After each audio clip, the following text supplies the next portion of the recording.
Ao longo dos anos, diversas histórias foram contadas sobre o Titanic. Construído para ser o maior e mais luxuoso transatlântico do mundo, esse navio teve um fim precoce, que deixou grandes marcas na história do século XX. Hoje vamos te contar a história do Titanic. Mas antes de começar o vídeo, convido você a fazer parte da nossa família de curiosos, clicando no botão inscreva-se e ativando as notificações para receber todas as curiosidades.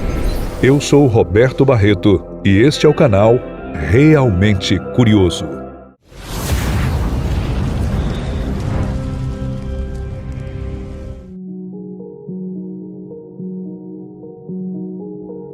A história do Titanic começou em um jantar, no dia 10 de junho de 1907, quando Joseph Bruce Ismay, presidente da famosa companhia de navios White Star Line, junto com William James Peary, presidente dos estaleiros Harland & Wolff, decidiram construir 3 navios que fossem grandes, luxuosos, seguros e principalmente rápidos. Surgia ali os maiores transatlânticos da companhia, sendo eles o RMS Olympic, o RMS Gigantic, que depois seria rebatizado de Britannic, e o RMS Titanic. Esses 3 navios tinham como objetivo concorrer com os transatlânticos Mauritania e Lusitânia, que eram de propriedades da Cunard Line, principal concorrente da White Star Line. O objetivo de Joseph era concorrer e ganhar espaço na cobiçada Rota do Atlântico. Um fato realmente curioso é que o local onde foi realizado o jantar e onde o Titanic nasceu, hoje é a Embaixada da Espanha no Reino Unido.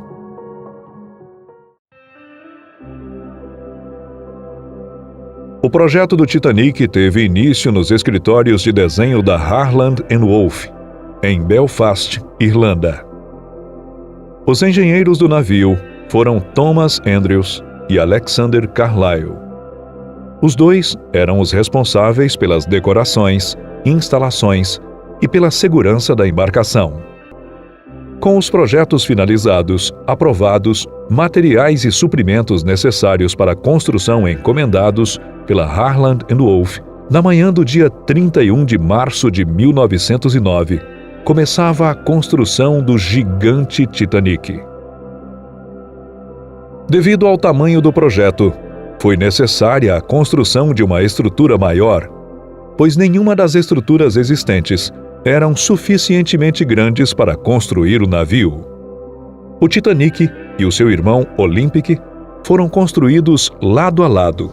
Com o casco na cor preta, o Titanic recebeu o numeral 401. Já com o casco na cor branca, o Olympic recebeu o numeral 400.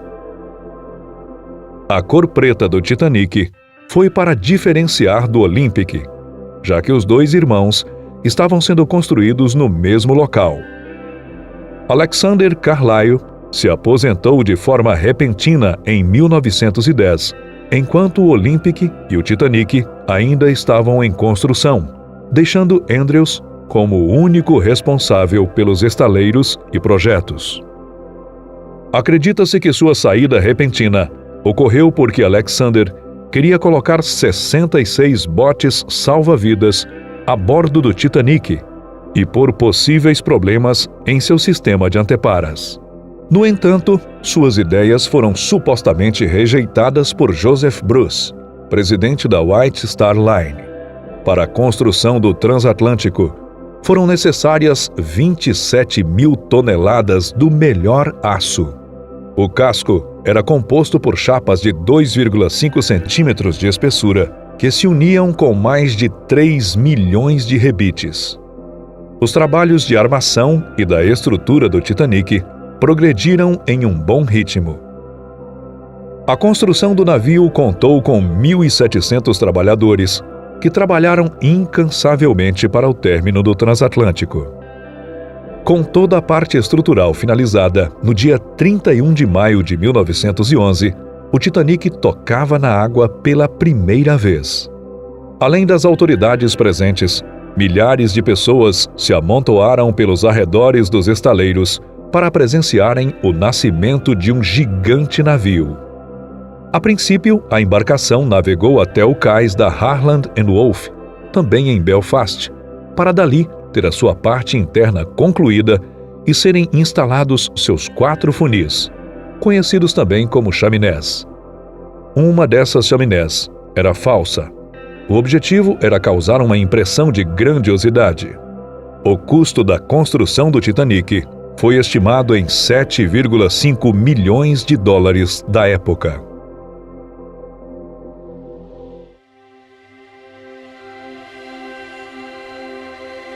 Viajar no Titanic era um verdadeiro sonho. O navio era composto por 3 classes e fornecia para seus passageiros e tripulantes instalações luxuosas, modernas e muito conforto, mais do que qualquer outro navio da época. A primeira classe incluía quadra de squash, lareira, pinturas, restaurantes, piscina, ginásio, sala de leitura, dentre outros. As cabines, muito luxuosas, possuíam seu próprio convés.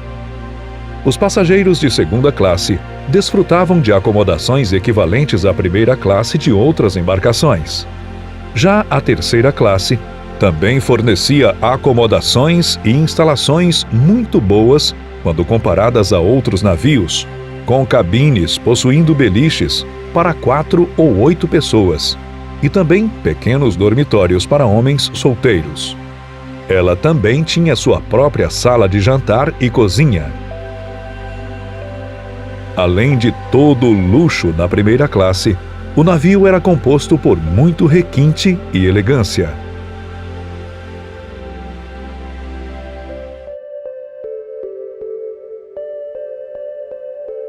Símbolo da ousadia humana e do orgulho da engenharia náutica, o Titanic foi concebido com o título de navio que não afunda.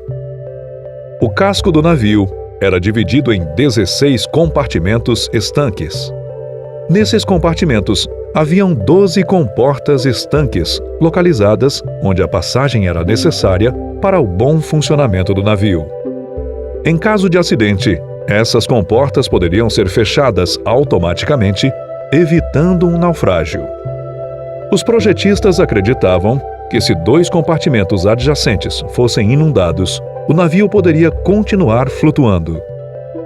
Esse limite era de 4 se os compartimentos inundados estivessem na proa. Além disso, o Titanic também tinha um fundo duplo e 8 bombas d'água capazes de extrair 400 toneladas de água por hora. Todas essas medidas de segurança levaram a crer que, realmente, o navio era inafundável. A embarcação contava com 20 botes salva-vidas, 2 cúteres de emergência e 4 botes desmontáveis. Dessa forma, os 20 barcos teoricamente poderiam conter 1.178 pessoas, ou seja, 1/3 da capacidade total do navio.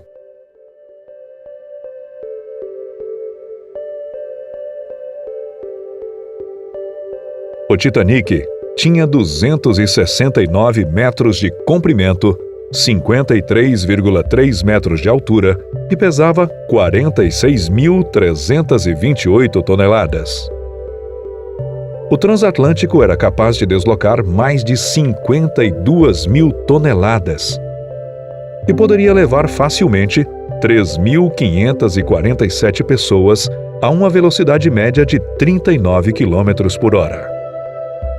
O navio era movido por um maquinário contendo 29 caldeiras, 2 motores de tripla expansão com 4 cilindros, além de uma turbina de baixa pressão.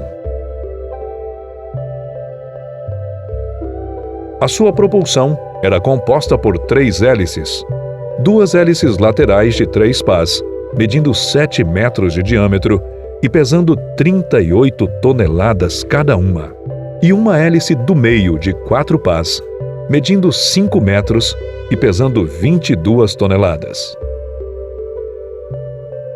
A embarcação consumia entre 638 a 737 toneladas de carvão por dia. Toda a energia elétrica que operava na iluminação e outros equipamentos do Titanic era gerada por 4 dínamos de 400 kW.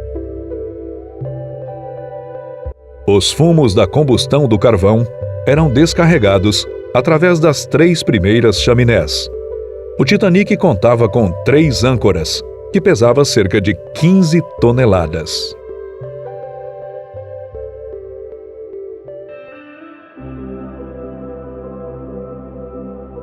Em julho de 1911, o Titanic teve a data da sua viagem inaugural marcada para o dia 20 de março de 1912.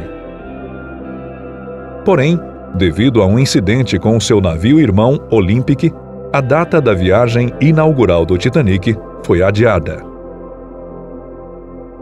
Com uma nova data, no dia 2 de abril, sob o comando do capitão Bartlett, o navio partiu para Southampton, o porto base de onde partiria o RMS Titanic em sua viagem inaugural. Na madrugada do dia 4, o navio foi carregado com suprimentos e cargas, além de receber a bordo a maior parte da sua tripulação. Em 10 de abril de 1912, sob comando do capitão Edward Smith, antigo comandante do Olympic, das 9h30 às 11 horas, embarcaram no navio os passageiros da segunda e terceira classes.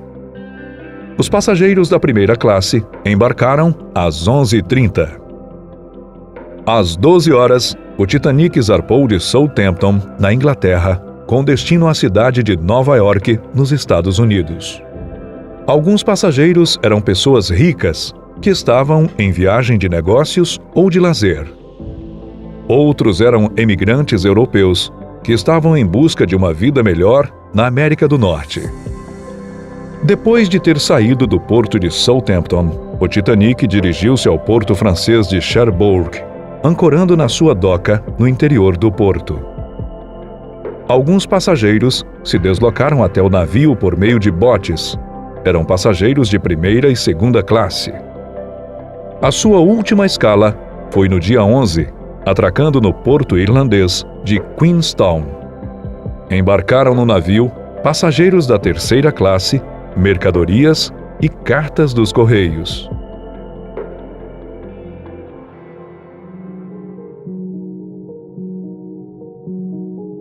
Em 14 de abril de 1912, o Titanic já havia percorrido 3.600 quilômetros. Na noite do naufrágio, o navio Californian enviou um aviso de alerta para todos os navios próximos, alertando os mesmos para terem cuidado com as geleiras e possíveis icebergs. Por volta das 23h30, os vigias avistaram um iceberg, que não foi possível desviar a tempo. A ordem para evacuar o navio teve como prioridade mulheres e crianças da primeira e segunda classe. No entanto, não haviam botes para todos a bordo. O navio rapidamente foi tomado pela grande quantidade de água. Horas depois, o casco do Titanic se partiu ao meio, fazendo o navio afundar. Cerca de 711 pessoas conseguiram escapar usando botes salva-vidas e mais de 1.500 perderam a vida. A operação de resgate ficou por conta do Carpathia, que estava a mais de 90 quilômetros de distância e foi o primeiro navio a responder o chamado de socorro do Titanic. Quando o Carpathia chegou ao local do acidente, encontrou uma vasta destruição.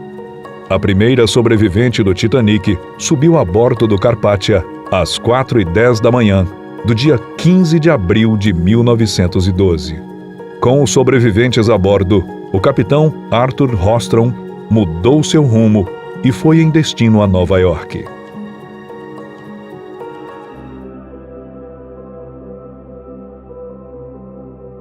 Logo nos primeiros dias após a tragédia, um grupo de sobreviventes ricos do naufrágio planejou resgatar do fundo do mar o Titanic. Mas a tecnologia da época não possibilitou que os aventureiros achassem sequer algum resto da embarcação. O naufrágio do RMS Titanic foi descoberto em 1985 por Robert Barnard. Antes disso, houve várias expedições que falharam.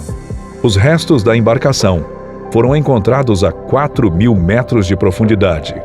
Veículos especiais foram usados para explorar o navio e trazer parte dos destroços até a superfície.